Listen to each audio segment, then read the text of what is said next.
President Tharman is calling for effective education and stronger social interaction to build cohesive and resilient multicultural societies. This in the face of an increasingly divided and polarized world. He says diversity within a society remains an asset if people have shared hopes, a shared purpose and endeavor. Mr. Tharman was speaking at a three-day global conference. He highlights three factors that are putting multiculturalism at risk: the failure to integrate immigrants, a fragmented media landscape, and the growing isolation in daily life. He also supports strong regulation of social media to keep leading tech companies on the straight and narrow. They have an incentive for algorithms to keep people within their own platforms. They have the incentive to maximize attention through negative news. So this is an algorithmic treadmill, and there's no easy stepping off. It can only be addressed through regulation set by the public sector, but with significant civil society involvement. AI, or artificial intelligence, is also sort of leading into sort of deep fake, sort of new types of sort of misinformation being spread so easily. And so that's something we really sort of need to sort of get on top of. And part of this is going to be having conversations around how we deal with that. It's going to need a global sort of solution, because no one country can manage this, because all of this is so interconnected. And for more, I'm now joined by Dr. Leong Chan Hung, Senior Fellow and Head of the Social Cohesion Research Program at the S. Rajaratnam School of International Studies. Dr. Leong, welcome to the program. Thanks for being here. So let's first talk about the role of social media or the internet in spreading misinformation or even hate speech. How are countries, including Singapore, responding to these challenges? Well, indeed, this is actually a major issue that was raised by several speakers today. And I think the way we approach the challenge is to recognize that while there are benefits for social media, AI, I think there's also a downside to that. Potentially, it could, spread fake news and misinformation, but more importantly, spreading of hate, to perpetuate certain stereotypes and prejudices towards certain groups. So I think the way we approach that is, number one, how can we better regulate some of the social media platforms? And number two, which is more importantly, greater public awareness, public education on some of the potential dangers and what are the shortfalls and what people should know when they consume social media. I want to zoom in on AI and deepfakes, accelerating the spread of misinformation. To what degree is this threatening the harmony in societies? Are there specific strategies or approach when it comes to tackling AI in this aspect? I think on that particular front, it kind of creates the perception or the view that, a lot of people share, some of those negative impressions or perceptions, the fake news, and also the spreading of the hate, of different groups. And that kind of processes kind of reinforce some of the existing tensions that, different communities have.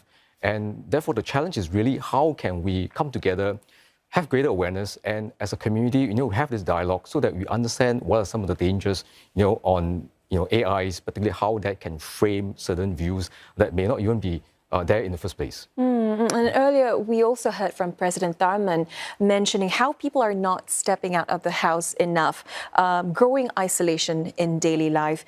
So how do we get people out and about in the mix to socialize, to mingle and understand each other better, especially in a diverse society like Singapore? I think the first step is to recognize that there is this tendency for privatization of our time.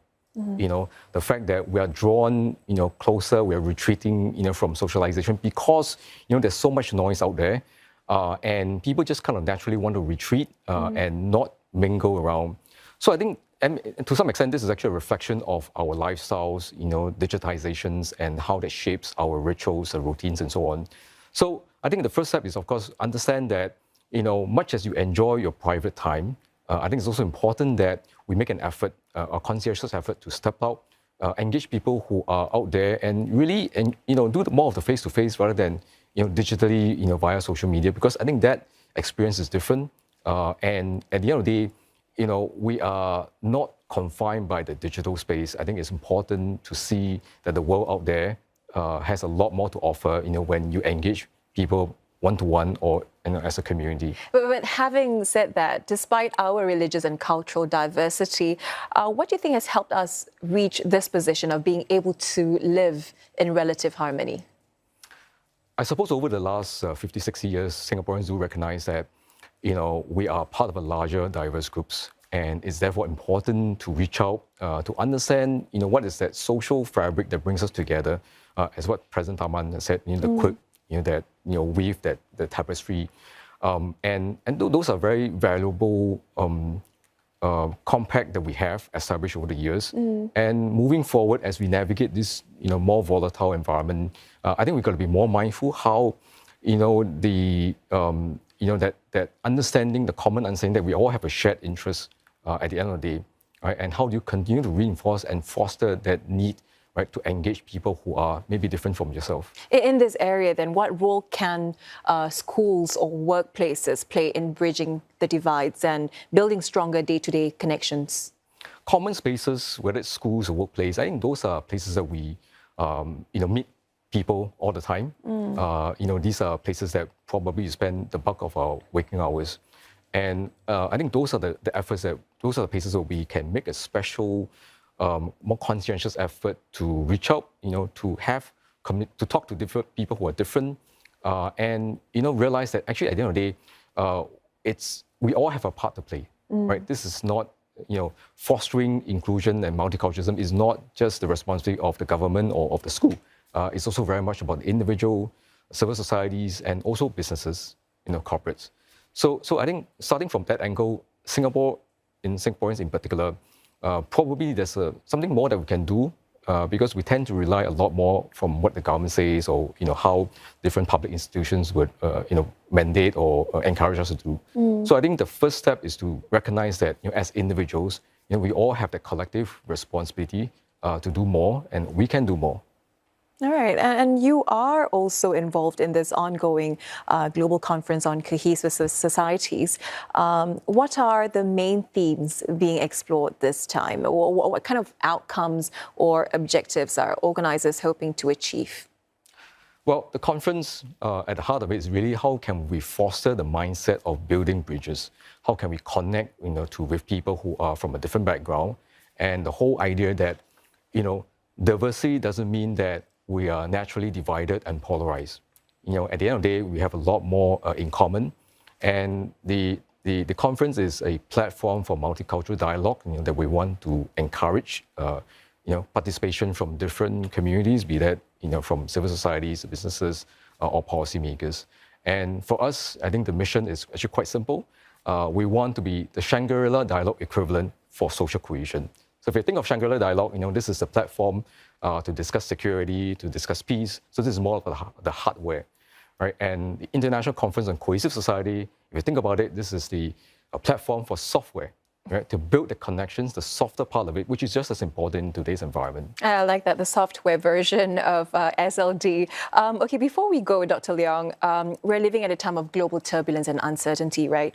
Are there any particular ideas or approaches from this event that you think would be very relevant or Singapore or important for Singapore to learn from?